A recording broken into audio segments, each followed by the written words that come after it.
Hi, I'm MacKenzie Fegan, and this is 112BK coming to you from downtown Brooklyn.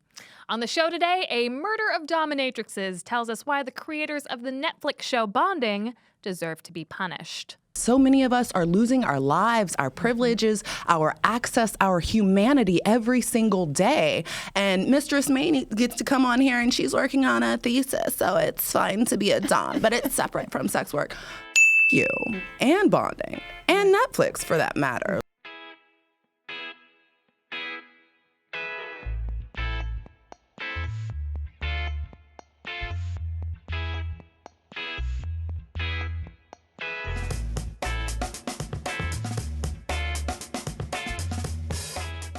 Here's a pitch for a kind of meta Netflix TV show.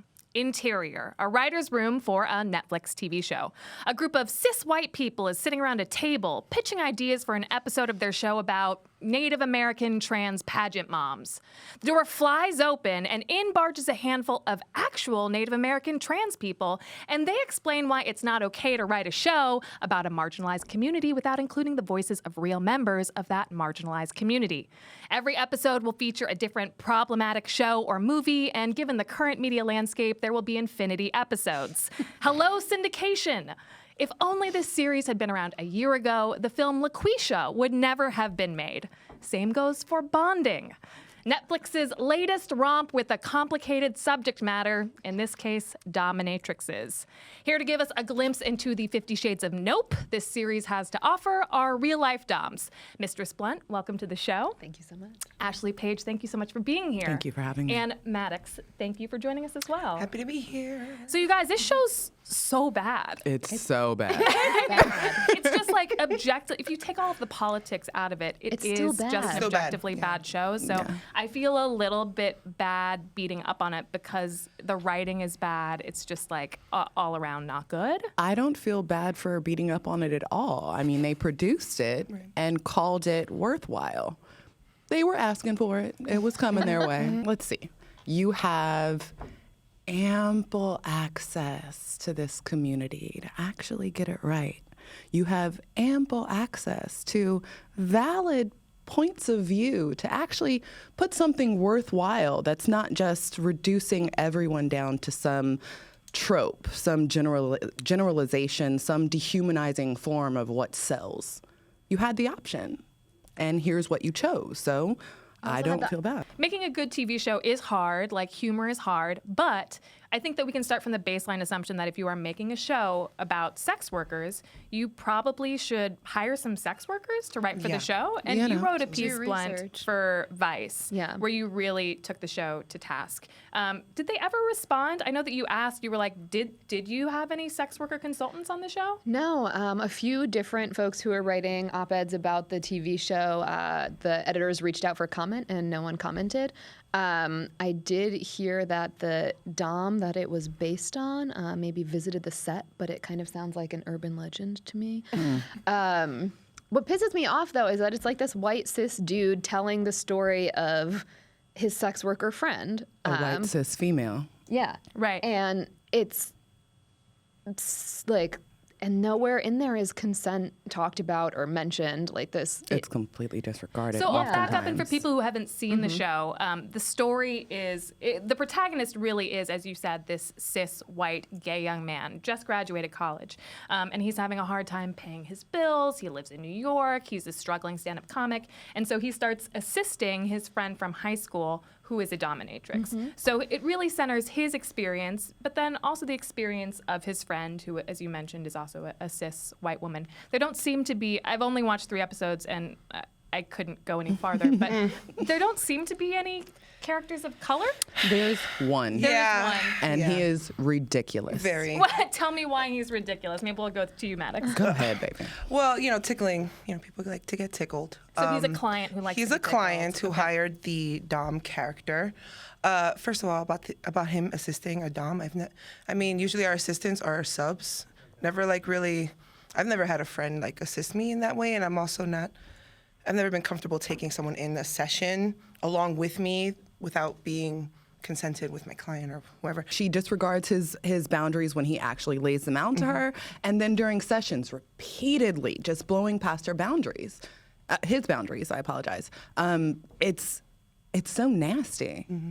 So let's get back to this other character, the one character who is a person of color. How is this person represented? Anything problematic It's around just this? very, I don't know, very like goofy. Like it was Flat, very, just, like, very I mean, like, okay, people like to get tickled, of course. I know it's entertainment, and I get that. It's kind of exaggerated, but that also doesn't help, like the whole picture of how our clients actually act, the relationships they are in, and so forth, such with. Yeah, so it seems like it reduces the client-dom relationship to one where consent and conversation and discussion have no part. One of the things that I will, not giving them any credit for anything. However, one element of that relationship that they showed with the black man that has a tickling fetish, it's actually his wife that comes into the dungeon and sets up this session, and Mistress May actually does an out call to them. There's no conversation with the submissive. They just jump into session. Yeah. You have no idea what this person wants. You have no idea what their limits are. You just jump into some fantasy that the wife has told you that he has. And there is clear resentment and disdain that is portrayed by the wife in the process of telling the dom about her husband's desires, right? So all of that plays into this element. I have no idea who I'm actually playing with if I'm actually going to indulge in this fantasy with you. And everybody has their fetishes. Everybody has their kinks. Everybody's fucking weird, man. We all got our stuff, And I, like Maddox, I've never had a submissive act like that in regard to a tickling session. But I won't say they're not out there, right? They have one person of color. He is a ridiculous submissive. Everyone in the entire series is a caricature. Yeah, they are. Absolutely. It's just reduced down to every stereotype that you could have about the client, about the friend, about the dom, about Tiff. Right. That's where it's And dangerous. it's dangerous, it's boring, it's totally uninteresting. And it's privileged as hell. Oh, hell yeah. Yeah, and privilege, I think that's what it comes down to for me is that, all right, it's a bad show. The writing is bad. There are plenty of those on TV. Also, it's easy to find fault in shows that depict people of your profession, right? Like my cousin who's a musician is like, I hated Mozart in the Jungle. But I think where it really becomes problematic is the fact that we're talking about a marginalized community that is more embattled than ever, and that the stereotypes that they're presenting are super dangerous. There's a point where the main dominatrix character, Tiff, she says, everyone thinks dom work is just about sex work. It's really just liberation from shame. Bullshit. Tell me what is problematic about that. First of all, sex work is an umbrella term. To say that dom work is completely separate, yet again, you are othering yourself. You're playing into this bullshit hierarchy and whorephobia. You're disregarding everybody else and all of the interconnections that made dom work what it actually is. You're disregarding quite a bit. And then I have this utter disdain and disappointment and I'm fucking exhausted with cis white women that choose to step into sex work as doms, right? All good, fine and dandy. Don't do any work, but it's about their thesis and their dissertation. So now dom work, sex work, it's actually only validated because of my connection to academia. Not everybody has that privilege. Right. For the people who do it for 2 weeks and then write a memoir about it and make money because of it. You get to dip your toe in. And some of us are doing sex work and it's survival sex work. Sure. Yeah. Whether it's survival dom work, whether it's whatever, whether you're on the street, whether you're working in hotels, whether you are behind a camera, some work is survival sex work, right? So to assume that the only thing that makes it valid and you have a story to tell because you have an education, it's hurtful and it's fucking dangerous. So many of us are losing our lives, our privileges, our access, our humanity every single day. And Mistress May gets to come on here and she's working on a thesis, so it's fine to be a dom, but it's separate from sex work. Fuck you. And bonding. And Netflix, for that matter.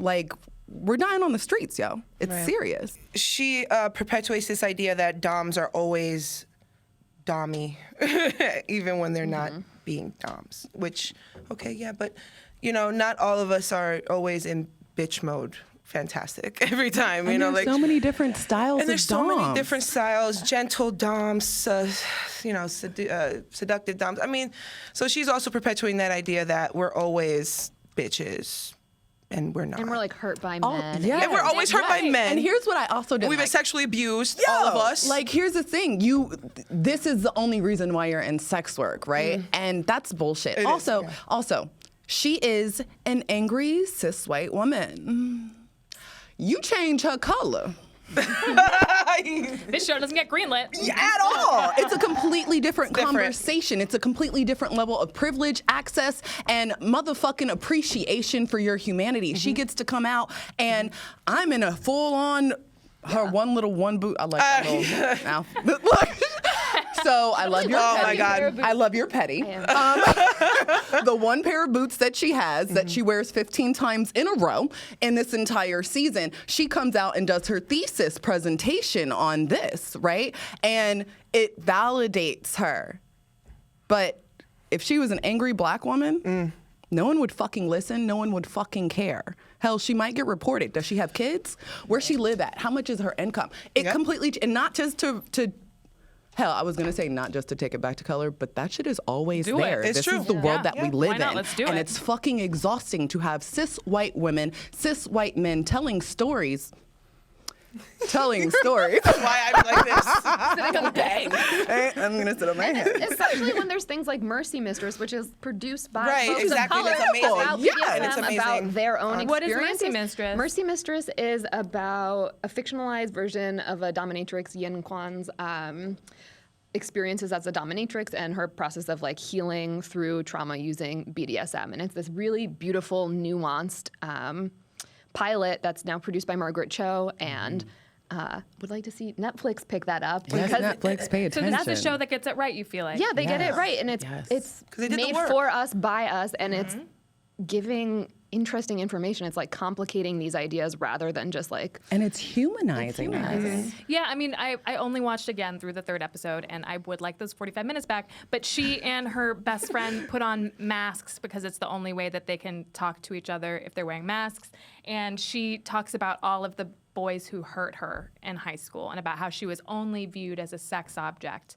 And that's basically why she's doing this work, to exercise her own personal demons. And it seemed, again, so dismissive, as you said. It's the same as that other quote that you said. Like, BDSM can be empowering, and there are many ways in which like you can work through some personal shit in this practice. It's like a deeply emotional practice. It can be healing. It can be cathartic. Yeah, but it's not just that. But work isn't empowering. Making money, sure. Like if you can pay your rent, that's Right. empowering, I guess. But like, work isn't empowering. Right. It's Right. work. It's work. And you know, I hope that everybody in the world finds work that they love to do and are good at. Right. But some people are accountants because they need to pay the bills. And some Right. people are sex workers because they need to pay the bills, and everybody deserves respect and protections. Truth.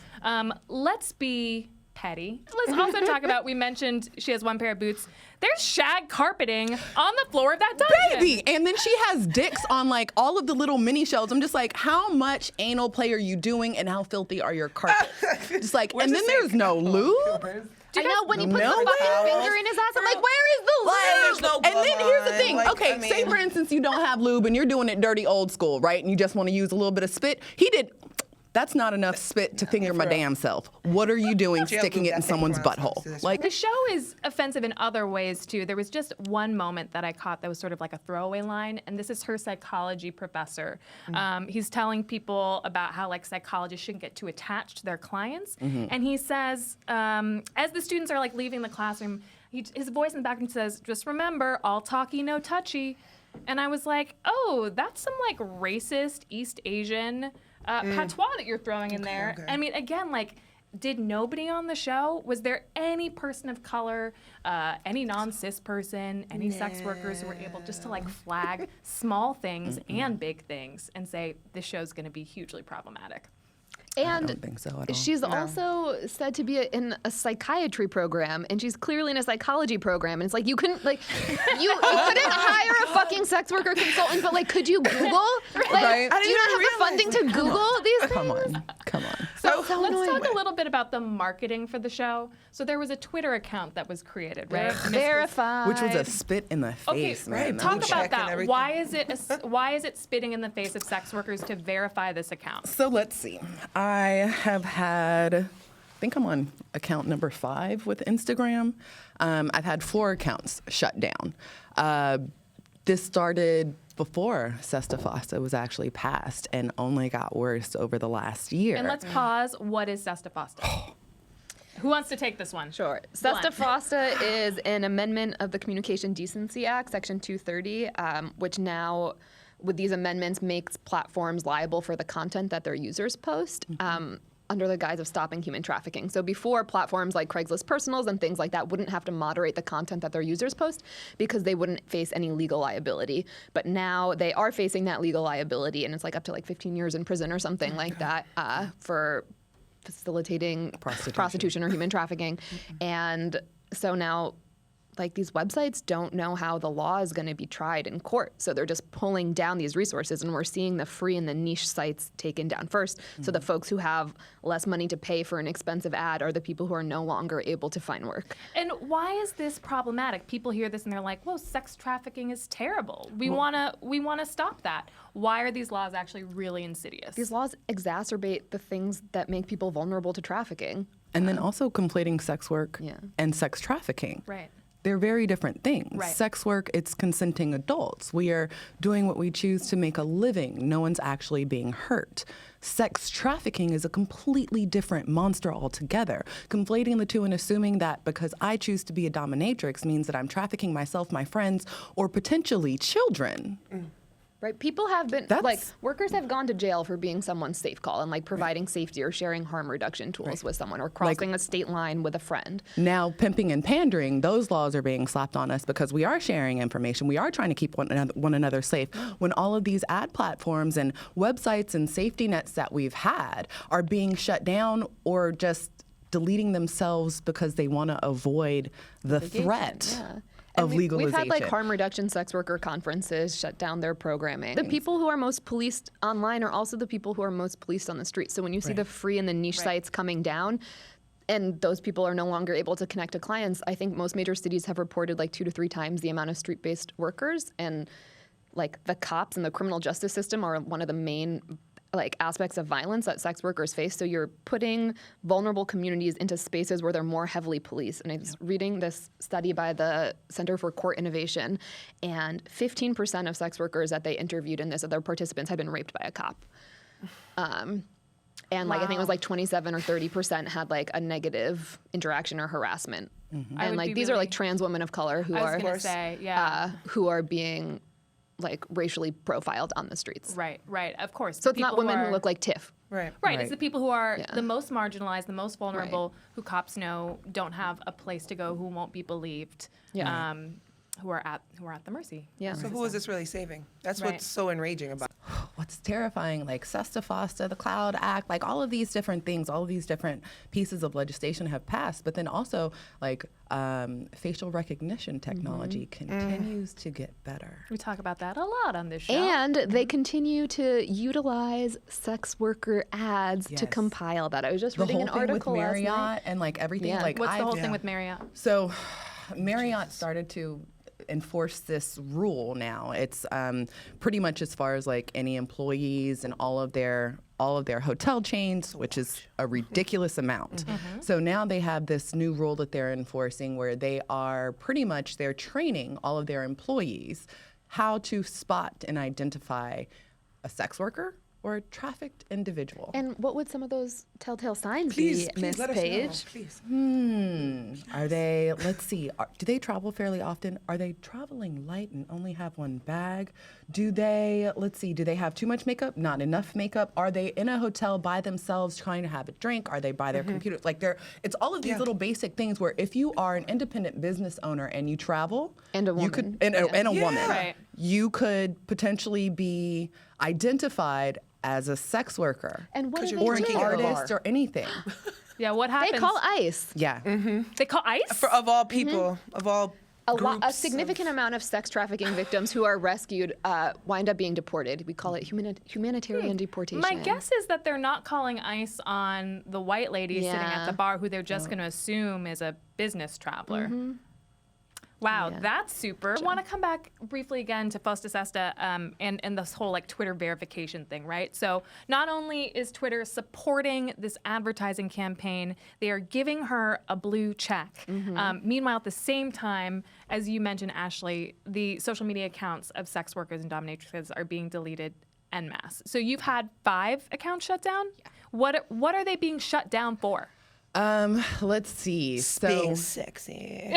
right. Is there like Vaguely inappropriate Right. content. Well, yeah, that's what the thing is there now. something that they can point to and say Not this really. violates our terms of No. service? No. So Instagram just recently further Now it's the explained shadow their banning. content moderation system, and they said whether or not you're violating our terms of service, if it's like unsavory, I don't know if that's the exact No, word that they if use, it's deemed vaguely inappropriate content, then they'll start to shadow ban you. that You'll it will lose- be. What is shadow banning? Shadow banning is a form of algorithmic curation where they just hide problematic or sexual or adult things or anything that they don't want people to see You don't come up within in the the search algorithm. engine. You don't So we come can't up. find each other's names. You're we not can't see in each any other's of your content. hashtags, like nothing. You're Yeah. denied all privileges, basically. And so when we use these platforms to find work in community and make money, And build our business, like. and Mistress you're fucking denying May it. is saying, being like, pay me online. I'm like, all of our pay cash apps have been shut down by the fucking Not. Let me see. PayPal.